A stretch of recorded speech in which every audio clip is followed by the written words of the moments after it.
Chapter 3. The Cave. Several weeks passed, and Pony remained in Grandfather's house. Mother and Father couldn't carry her home yet because of her painful leg. Yuki didn't mind, and he stayed close to home, helping whenever he could. Daily he walked to the beach to find something interesting for Pony to play with. A small piece of ivory from a walrus tusk or a strange-shaped shell. Every afternoon, Mrs. Campbell came to Grandfather's house to look at Pony's leg and adjust the splint. Finally, she gave Pony permission to put some weight on her leg.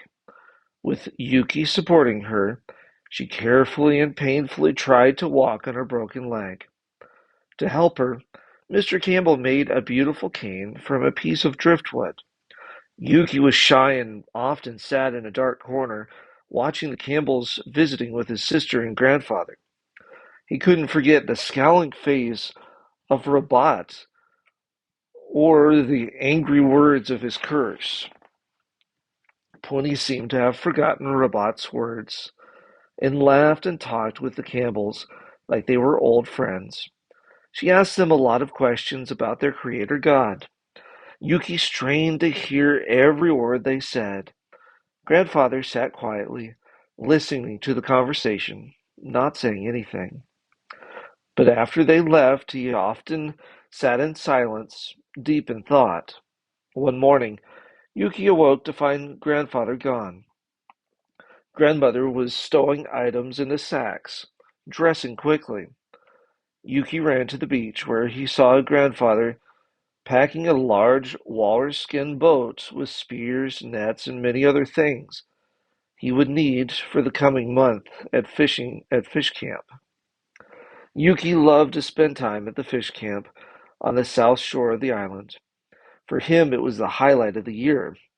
He pictured himself standing in the water and spearing a large salmon that swam up the shallow streams to spawn. Afterward, he would help Grandfather clean the fish and put them on racks to dry. This provided food for the household during the coming winter, as well as for the dogs. The family spent most of the day getting ready for the camp. When everything was finished, Grandfather carried Pony to the boat. "There, Pony," he said, "you sit in the bow and be the navigator. You watch for rocks and other dangerous places." Yuki smiled at himself. He knew his father and grandfather could locate every rock and risky place around the island themselves, so they really didn't need a navigator. But Pony took her job seriously, hitching herself high up in the bow so she could see ahead. As they shoved off, Yuki looked back at the village and saw his dog Nansen tied with all the other village dogs, whining and howling. He had taken care of Nansen as a scrawny pup when the dog's mother abandoned him. Although he wanted Nansen with him in the boat, he knew Grandfather wouldn't allow it. For him, dogs were for pulling sleds, not working, not for pets. The sky was clear and the sea calm as the family sailed south, following the shoreline of the island. Ahead of them, seals frolicked in the waves, their heads popping out of the water close to Yuki. He looked down at their beautiful liquid eyes as they peered at the occupants of the boat in a friendly way. The sun had swung in the western sky when the family finally stopped to rest. Yuki loved this special place, a beautiful sandy beach and a low grassy area led up to low rolling hills that formed a backdrop to the tranquil scene. To the north lay the site of the old village that for centuries had been home to Yuki's ancestors. Though the place had long been deserted, Yuki liked to trace the shallow depressions that marked the site where the ancestors had once built their primitive niglos out of whalebone and driftwood, covering them with skin and sod. After a meal of fresh fish caught along the way, the family walked to the site of the old village. Here they began to dig in the shallow depressions with pieces of sharpened wood and whalebone.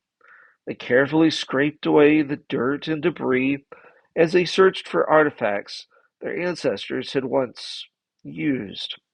Sometimes they found beautifully carved spearheads and ivory hair combs. The most prized finds were small, intricately carved ivory dolls. Soon, though, Yuki tired of digging and moved off to sit in the sun.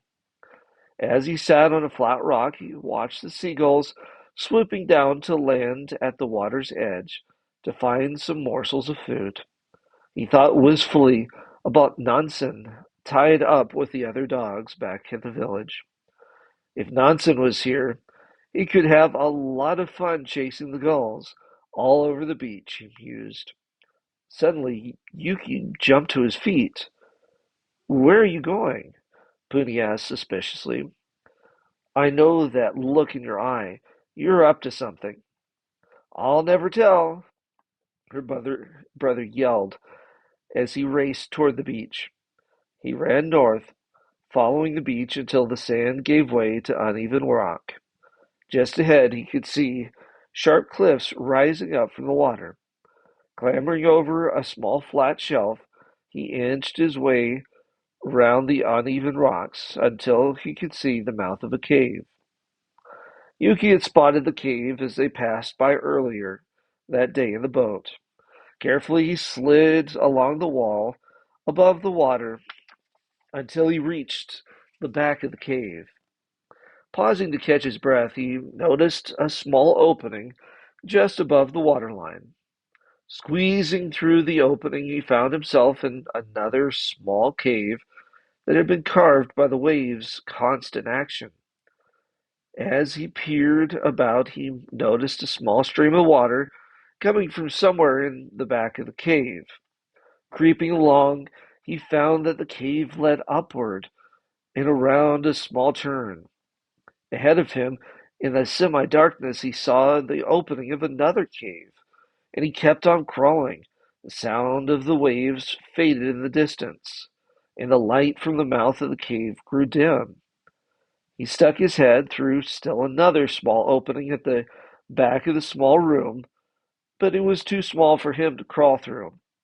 In the dim light, he could see yet another small cave.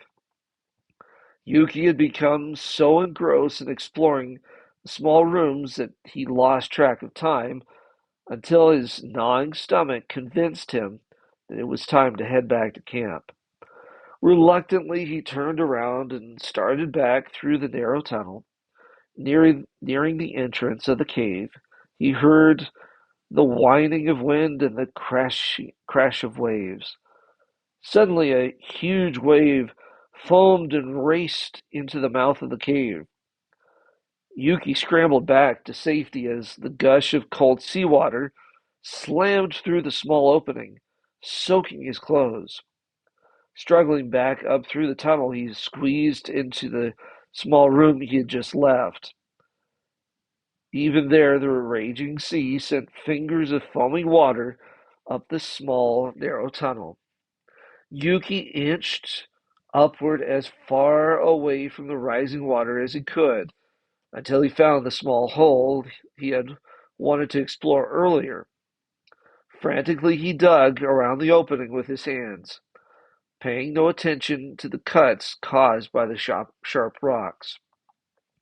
Finally, he enlarged the opening enough so he could squeeze through, safe for the time being from the waves that could no longer reach him. Then he sat shivering. The truth dawned on him. This was the most dangerous position he had ever been in. He had no way of escape. No one knew where he was. In silence, he listened to the howling wind and watched the waves foam into the tunnel below him. Yuki knew all about the sudden storms that often arose in the Arctic. Even in summer, such vicious storms would start and last for days. He looked about him. and could faintly see the lines on the rocks where the water had reached to his place of safety. Is this how I'm going to die? He thought in a cave. A place where no one will ever find me.